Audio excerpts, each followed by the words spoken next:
The unseen vanguard. The cargo freighter Tattered Flag drifted through space, its hull scarred with micrometeorite impacts and streaked with oxidized metal. To any observer, it was just another aging transport vessel, the kind that hauled industrial supplies between frontier outposts. Unremarkable, outdated, and barely worth salvaging for parts.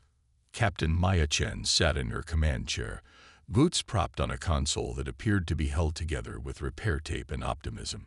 She ran her fingers through her short black hair, eyes fixed on the view screen showing the approaching Xenovian checkpoint. "Status report," she said, her voice calm despite the tension hanging in the air. Lieutenant Reza Khalid glanced up from his station. Engine output deliberately throttled to 62%. Hull temperature variance within acceptable parameters. Emission signature matches our cover profile perfectly. He allowed himself a small smile. As far as the Xenovians are concerned, we're just another piece of space junk. That was exactly how they wanted to appear. The Tattered Flag was humanity's greatest deception. A wolf in sheep's clothing, a dagger hidden in plain sight. Beneath the carefully cultivated exterior of decay lay the most advanced warship humanity had ever built. The Xenovians had arrived in human space 15 years ago with overwhelming force. Their massive crystalline ships had decimated Earth's defense fleet within hours. They presented humanity with a simple choice: surrender or extinction. Most of Earth's colonies had fallen in the following months, their populations enslaved to work in resource extraction operations that fed the ever-expanding Xenovian Empire. But humanity hadn't surrendered completely. In the shadows, resistance groups formed, and plans were made for eventual rebellion. The Tattered Flag, or the Nemesis, as it was designated in classified files, was the culmination of those plans. Xenovian patrol closing to scanning range, announced Imani Okafor, their sensor specialist.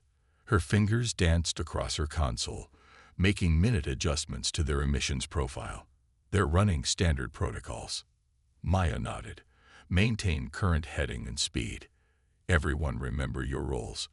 We're just hauling mining equipment to the labor colony on Proxima I. The bridge crew, dressed in mismatched clothing that completed their disguise as a ragtag merchant crew, nodded their understanding. Each was a specialist chosen for this mission, veterans who had fought and lost battles against the Xenovians in the early days of the invasion. The Xenovian patrol vessel, a sleek, crystalline craft shaped like an arrowhead, moved alongside them. Its surfaces refracted the distant starlight, creating prismatic patterns against the black of space. "They're hailing us," said Communications Officer Thomas Reyes. "Put them through," Maya replied, adjusting her posture to appear more relaxed and less military. A harsh, synthesized voice filled the bridge. "Human transport vessel. Transmit cargo manifest and crew identification immediately." Thomas pressed a button, sending the carefully falsified documents they had prepared. For several tense moments, silence hung on the bridge as the Xenovian patrol processed their information. "Your registry is outdated, human vessel," the Xenovian officer finally replied, suspicion evident in the artificial voice. "Explain." Maya leaned forward, pressing the comm button. "This is Captain Liana Torres," she said, using her cover identity. "We haven't had credits for a proper registry update in 3 cycles. Times are tough in the outer systems. If you want to report us, go ahead, but our paperwork's in order for the labor colony deliveries." Another pause. Maya exchanged glances with her executive officer, Commander Jack Barnes, whose hand rested near the concealed weapons control panel. If their cover was blown, they'd have seconds to decide: fight or flee. "Proceed on your designated course, human vessel," the Xenovian finally replied. "Deviate, and you will be destroyed." The patrol ship peeled away, continuing its circuit around the checkpoint. Maya let out a breath she hadn't realized she was holding. "That was close," Jack murmured. "It's going to get closer," Maya replied. "We've got 3 more checkpoints before we reach the Tyrell Nexus." The Tyrell Nexus was the heart of Xenovian operations in this sector, a massive space station that coordinated military operations across a dozen former human colonies. Intelligence suggested it also housed the quantum communication array that linked this sector to the Xenovian homeworld. If they could destroy it, they could isolate the local Xenovian forces from reinforcements. Over the next 14 hours, the tattered flag passed through 2 more checkpoints. Each time, Maya felt the same tension, the knowledge that discovery would mean failure and death. But each time, the Xenovians saw only what they expected to see, a dilapidated human transport, hardly worth their attention. Final checkpoint ahead, Reza announced. This one's different. Full military garrison with advanced scanning equipment. Maya nodded. Imani, activate the phase shift harmonics. Let's make sure they can't see past our skin. Phase shift active, Imani confirmed. It'll make their deeper scans red as equipment malfunctions. The technology had been developed in secret labs, hidden in asteroid belts and abandoned moons, places the Xenovians deemed too insignificant to monitor closely. It created subtle interference patterns that corrupted scanner results without appearing to be deliberate jamming. The final checkpoint was a small space station orbiting a barren moon. Multiple Xenovian warships patrolled the area, and powerful scanning arrays swept every approaching vessel. Maya felt her palms grow sweaty as they approached. This was the moment of truth. They're scanning us, Imani reported, her voice tight. Multiple frequencies, deep penetrating. She frowned. They're being particularly thorough. Maya exchanged looks with Jack. Prepare contingency Epsilon. If they detect us. Captain, Thomas interrupted. They're hailing again. Put them through. A different Xenovian voice, lower and more authoritative, filled the bridge. Human transport, your vessel is showing anomalous readings. Prepare to be boarded for inspection. The bridge went silent. Being boarded would mean immediate discovery. Acknowledged, Maya replied calmly. Be advised our life support systems are operating at minimum capacity. Environmental conditions may be hazardous to Xenovian physiology. It was a gamble. Xenovians were known to avoid environments with high humidity and certain atmospheric contaminants common on older human ships. After a pause, the voice returned. Maintain position. You will be escorted to Station Docking Bay 7 for external inspection. Maya muted the communication. That's actually better, she told her crew. Once we're docked at the station, we'll be in position for Phase 2. She unmuted the channel. Understood. Moving to Docking Bay 7.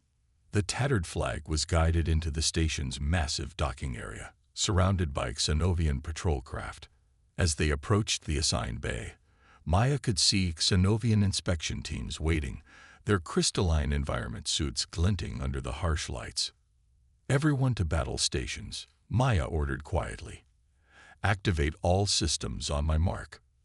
The crew moved with practiced efficiency, each member assuming their true positions. Panels that had appeared to be rusted scrap metal slid away, revealing advanced targeting systems and control interfaces.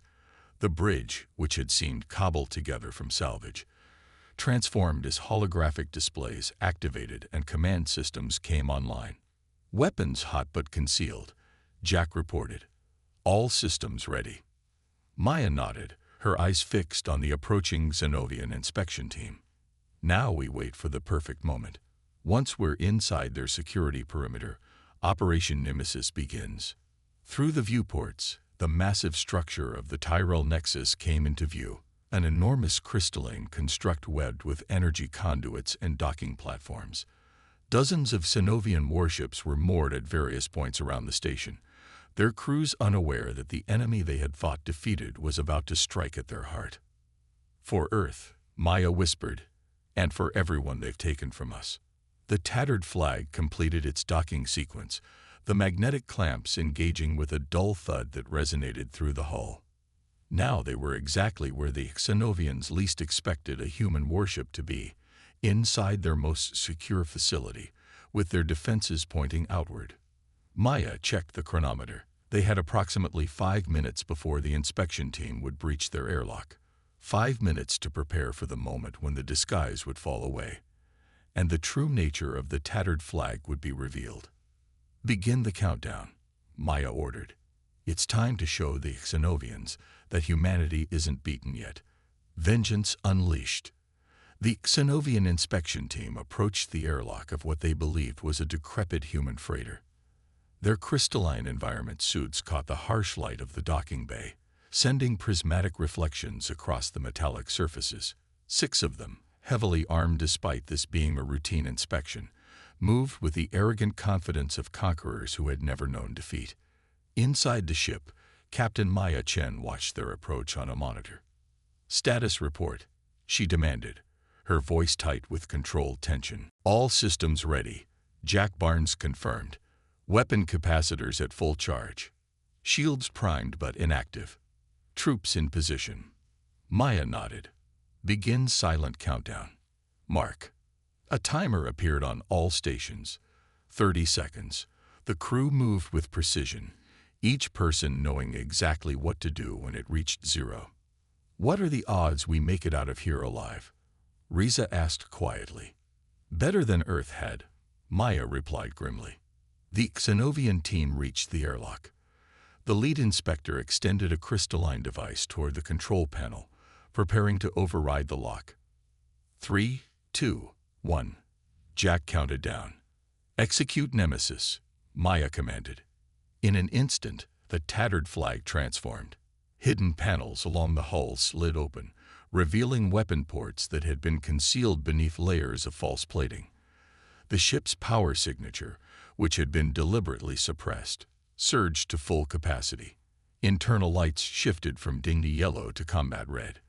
The Xenovian inspection team barely had time to register surprise before precision laser turrets deployed from the ship's hull, cutting them down in a blaze of focused energy. Simultaneously, explosive charges planted throughout the docking bay detonated, destroying the control systems and trapping the remaining Xenovian forces. "Full power to shields," Maya ordered. "Deploy external weapons array. Target the docking clamps." The ship shuddered as its true form emerged from concealment. The tattered flag was gone. In its place floated the Nemesis, humanity's most advanced warship, designed specifically to exploit weaknesses in Xenovian technology and tactics. "Clamps destroyed," Reza reported. "We're free." "Launch fighters," Maya commanded. From concealed bays along the Nemesis's hull, a squadron of compact fighter craft emerged. Unlike the bulky ships employed by Earth's defense forces during the initial invasion, these were nimble, stealthy vessels with advanced targeting systems specifically calibrated for Xenovian crystalline armor. "Clear us a path," Maya instructed the squadron leader. "Focus on communication arrays and defense turrets." The fighters streaked away, unleashing a barrage of specialized munitions against the station's external defenses. Explosions bloomed across the Nexus's crystalline surface as precisely targeted weapons found their marks. Inside the Nexus, alarms blared. Xenovian commanders, accustomed to absolute dominance, found themselves facing an attack from within their own secure perimeter. Confusion spread as communication systems failed and defense grids collapsed in cascading failures. "Main engines online," Reza announced, moving to attack position Alpha. The Nemesis pulled away from the docking bay, its true form now fully revealed. The ship's hull gleamed with a dull black material that absorbed rather than reflected light, stealth plating developed from reverse-engineered Xenovian technology. Along its flanks, weapon arrays hummed with energy as targeting systems locked onto strategic points throughout the station. "Multiple hostiles approaching," Imani warned. 3 cruiser-class vessels detaching from moorings. Maya nodded. "As expected. Target their propulsion systems first, then weapons. Don't let them coordinate." The Nemesis's main cannon, a railgun accelerator capable of launching projectiles at a significant fraction of light speed, swiveled toward the nearest Xenovian cruiser. There was a momentary hum as power surged through the weapon systems, then a flash as the projectile launched. The kinetic round struck the Xenovian vessel amidships, its incredible velocity transferring devastating energy to the target. The crystalline structure of the alien ship couldn't absorb the impact. Fracture lines spread across its hull like cracks in ice. Secondary explosions followed as internal systems failed catastrophically. Direct hit, Jack confirmed. Target neutralized. Maya allowed herself a moment of satisfaction. The Xenovians had always relied on their advanced shields to protect against energy weapons. The Nemesis's kinetic weapons bypassed those defenses entirely. Second cruiser firing, Imani warned. Energy beams lanced out from the Xenovian vessel, striking the Nemesis's shields. The impact was visible as ripples of blue energy dissipated across the protective field. Shields holding at 82%, Jack reported. Their weapons aren't as effective against our new defensive matrix. Return fire, Maya ordered. All batteries. The Nemesis seemed to bristle as weapon ports along its length discharged simultaneously. A barrage of missiles, energy beams, and railgun projectiles converged on the Xenovian cruiser. Its shields flared brilliantly for several seconds before collapsing under the assault. The follow-up barrage tore through the unprotected hull, transforming the once proud warship into expanding debris. "Captain," Thomas called from communications, "we're intercepting their internal transmissions. They're in chaos. They have no idea what's happening." Maya nodded grimly. That was the plan. Confusion multiplies force. She turned to tactical. "Status on the Nexus's command center." "Our fighters have cleared a path," Jack replied. "We have a direct line of fire." "Then let's finish this," Maya said. "Target the command center. Full power to forward batteries." The Nemesis aligned itself with the heart of the Tyrell Nexus, a massive crystalline spire that housed the command operations for the entire sector. Power surged through the ship's systems as weapons charged to maximum capacity. "Wait," Imani interrupted. "I'm detecting a transmission, directed at us." Maya frowned. "Put it through." The view screen flickered, then displayed the image of a Xenovian commander. Unlike the lower-ranking officers humans typically encountered, this one's crystalline features were more complex, with deeper facets and a purple-blue coloration that denoted high status. "I am Archon Vextar," the alien announced, its synthesized voice somehow conveying both rage and bewilderment. "You will cease this attack immediately or face the full might of the Xenovian Empire." Maya stood from her command chair, facing the screen directly. "This is Captain Maya Chen of the Earth Resistance. Your full might has already failed you, Archon. Look around. Your defenses are broken, your ship's destroyed. This is just the beginning." The Xenovian's faceted features shifted in what might have been disbelief. "Impossible. Human resistance was crushed years ago." "You never understood us," Maya replied, her voice hard with conviction. "Humanity doesn't break. We adapt. We hide. We wait. And then we strike. You cannot hope to defeat an empire with a single ship," Vextar insisted. Maya smiled coldly. "We don't need to defeat your entire empire today. Just you." She cut the transmission with a gesture. "Fire." The Nemesis unleashed its full arsenal against the command spire. Railgun rounds struck first, weakening structural points identified by intelligence as critical. Guided missiles followed, exploiting the newly created vulnerabilities. Finally, the main cannon discharged, a lance of concentrated energy that pierced the heart of the Xenovian command center. The resulting explosion was spectacular. The crystalline structure didn't simply break. It shattered, fragments cascading outward in a deadly, beautiful display. Secondary explosions followed as power conduits overloaded and fuel reserves ignited. "Direct hit," Jack reported, unable to keep a note of satisfaction from his voice. "Command center destroyed." "Quantum communication array?" Maya asked. Imani checked her readings. "Confirmed destroyed. This sector is now cut off from the greater empire." Maya nodded. "Broadcast on all frequencies, Thomas. Include the Xenovian military bands." Thomas quickly set up the transmission. "Ready, Captain." Maya stood straight, her voice clear and strong as she delivered the message they had prepared. "To all Xenovian forces and to all human settlements, the Tyrell Nexus has fallen. The myth of Xenovian invincibility ends today. This is just the first strike of many. Humanity is fighting back." She paused, then added, "To my fellow humans, hope is no longer just a word. It's a promise. Watch the skies. We're coming." As the message transmitted across the sector, Maya surveyed the destruction they had wrought. The Nexus, once the proud symbol of Xenovian dominance, was now a broken shell, secondary explosions still blooming across its surface. The remaining Xenovian vessels were either destroyed or retreating in disarray. "Set course for the rendezvous point," Maya ordered. "Maximum speed once we're clear." "They'll come after us," Jack noted as the Nemesis accelerated away from the ruined station. "Let them try," Maya replied. "By the time they reorganize, we'll be gone. And the next time we strike, there will be more of us." The Nemesis slipped into the darkness of space, its stealth systems re-engaging as it departed. Behind them, the Tyrell Nexus continued to burn, a beacon of rebellion visible across the sector. In colony worlds and labor camps throughout human space, people would soon see that fire in the sky and hear the transmission that accompanied it. After 15 years of oppression, humanity had struck back. The war to reclaim their freedom had begun, and it had started with a single warship, one the Xenovians never noticed until it was too late.